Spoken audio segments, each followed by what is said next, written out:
Bonjour, Bonjour. vous êtes Joël Siga, consultant permanent de Dimanche Foot. Alors, on arrive au terme de cette édition, la deuxième édition de la Master League. Quelles sont vos impressions à la fin de ce tournoi? Je n'ai que de bonnes impressions parce qu'on a eu à faire un tournoi qui s'est déroulé sur une semaine. On a eu des équipes qui se sont affrontées. D'aucunes ont été plus fortes que les autres. Et au final, on se retrouve avec les deux meilleures équipes. Donc on a une équipe qui, sur le plan, n'est-ce pas, sur le plan athlétique, est très forte. On a une autre équipe qui est très jeune et qui est habité par l'enthousiasme de la jeunesse et qui démontre, n'est-ce pas, des qualités devant le but qui font qu'aujourd'hui elle se retrouve en finale. Donc aujourd'hui on va assister à la finale. Et hier, j'ai eu assisté à deux très bons matchs, deux très bonnes demi-finales de niveau très relevé. On aurait pu dire que ce serait peut-être une Coupe d'Afrique de moins de 17 ans ou de moins de 20 ans, mais c'était des gamins.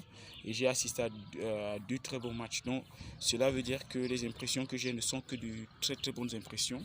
J'ai eu la chance, j'ai eu, n'est-ce pas, la grâce d'assister, de participer et de, n'est-ce pas, d'apporter ma pierre à l'édifice à l'organisation de cette édition de la Master League que nous souhaitons qui se termine bien aujourd'hui sous de meilleurs auspices. Alors, sentiment positif, impression positive. Alors, vous pensez aussi que les détecteurs, les recruteurs qui sont arrivés ici, j'ai envie de parler de Stéphane et puis Jacques, qui sont venus voir les enfants jouer pour essayer de répartir avec eux, choisir les meilleurs, partir avec eux. Vous pensez qu'eux aussi, ils ont ce sentiment-là? Oui, ils n'ont pas été là que pour la détection. Ils ont fait un travail d'orientation, un travail de recyclage, n'est-ce pas, des formateurs. Et on a pu le constater à chaque mi-temps et à chaque fin de match. Et ils apportaient quelques explications, quelques éclaircies, quelques bons éléments qui ont permis, n'est-ce pas, aux formateurs locaux d'en apprendre davantage sur le football étranger et sur les modèles, le modèle sur lequel on se base pour faire la détection d'un joueur, comment former un joueur pour que celui-ci s'impose, non seulement sur le plan national, mais sur le plan international, notamment à la personne de Philippe qui a été vraiment très, très, n'est-ce pas, très, très outillé n'est-ce pas, à mieux expliquer le football, à mieux expliquer, n'est-ce pas, la formation à ces formateurs camerounais, en particulier africains en général. Alors, la deuxième édition s'achève aujourd'hui.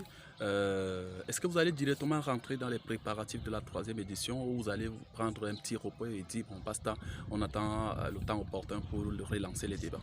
Bon, j'ai la réponse dans les deux éléments de questions que vous avez posés. On va se reposer en travaillant en fait, parce que on ne se repose jamais et on ne travaille jamais assez. Donc il faut toujours travailler, même quand on est en repos. Vous savez, quand vous voyez un éléphant endormi ou un lion qui prend sa sieste, c'est parce qu'il réfléchit sur la prochaine attaque. C'est pas parce qu'il a trop mangé.